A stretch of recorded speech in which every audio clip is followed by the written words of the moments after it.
Hello there. Let's talk about spirituality, particularly in the form of these tattoos.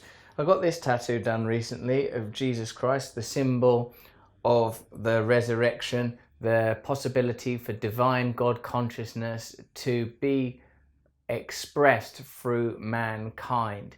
Whether or not you identify as a Christian, meaning you believe that Christ is the Son of God and that the Christian, or one particular branch of the Christian theology, is the answer to the problem of being alive and dying and that Christ rose again, for me, that's not where I go with religion, because you'll notice just on this arm is Ganesh from the Vedic philosophy, and over here there's a Sikh symbol, and just over here that's West Ham United. Let me tell you something about these tattoos, okay? That is Buddhist, that is Nordic, that is Hindu, that's just gibberish. They are completely conflicting ideologies, and that does not make you a citizen of the world. It makes you full of shit.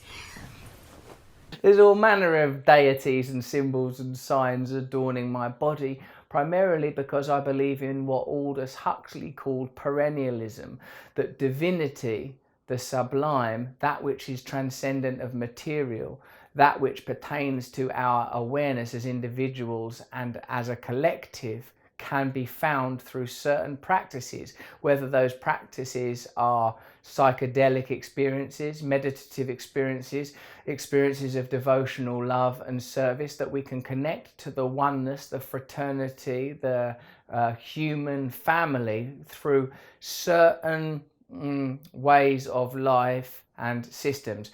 Not necessarily systems of belief. I've heard belief described as a thought that you like having. A belief is a thought that you like having. I like having this thought. So, yes, I love Jesus Christ. Yes, I love Ganesh and Krishna and all of the prophets, because for me it seems that the prophets all convey one message. We are here. We are going to die.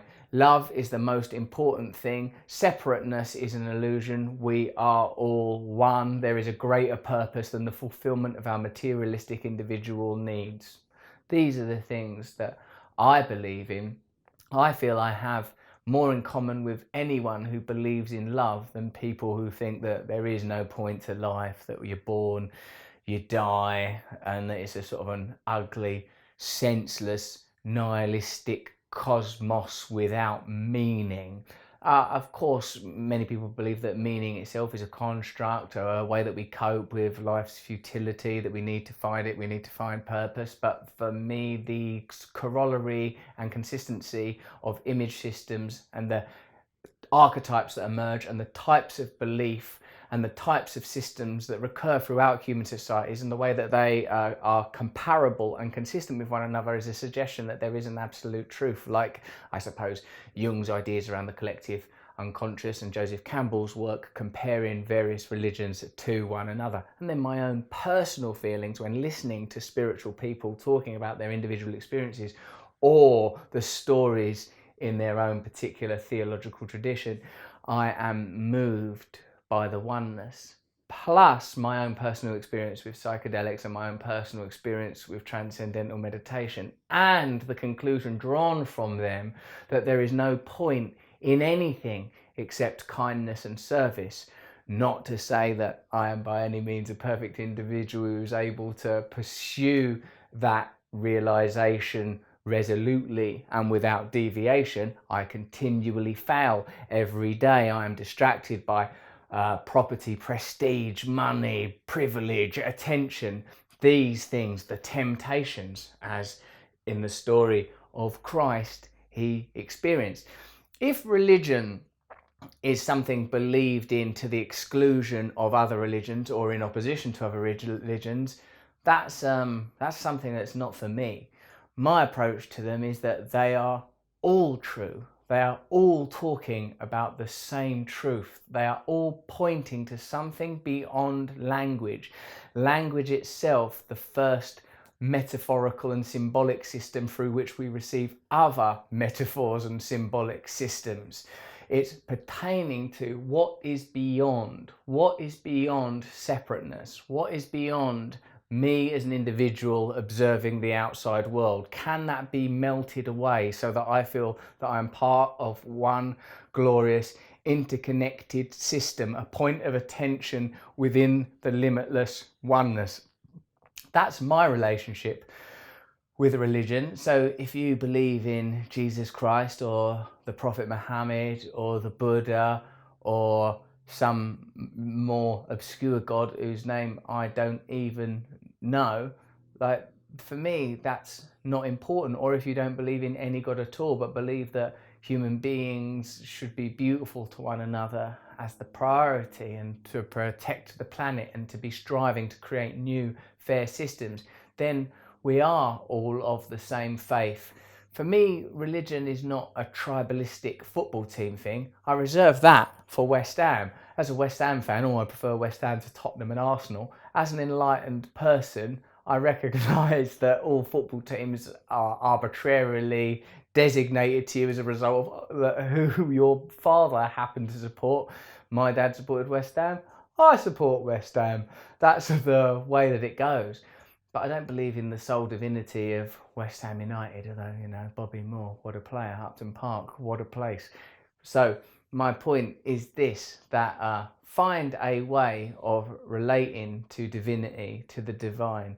Create your own religion, as W.B. Yeats said, all artists must. But religion is for you, not for others. A religion is, this is what I'm going to do to cope with being alive and knowing that I and everyone I love is going to die. Religion is not, you should do this, they shouldn't be allowed to do that. But that's just power and institutionalization. Religion is a thing that is for me and not for me to tell other people how to do. So here, even only pontificating, only pondering, I'd be glad to hear what your views on religion are. I'd be glad to see how you cope with complexity and divinity and the avatars of the sublime and the divine and the unknowable and the unseeable, and how you relate to it, and how you see atheistic, materialistic, secularist ideologies as somehow superior to religious ideologies, when even the idea of sovereignty in the nation itself is derived from religious precedents. You know, for me, religious systems are not just ones that have got sort of mythical, deified individuals as part of their theocratic past. A country is a religious system. The flag represents the nation. The nation represents a landmass. That landmass represents a cohesive narrative that binds all of those people. But for what purpose, to what end, and which people are included and which people are excluded, and who benefits from those systems.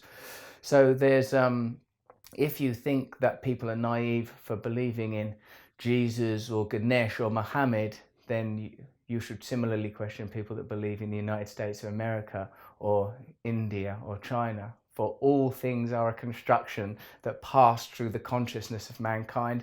Some things have a consistency and a tradition. Other things are more evidently and obviously about organisation of power.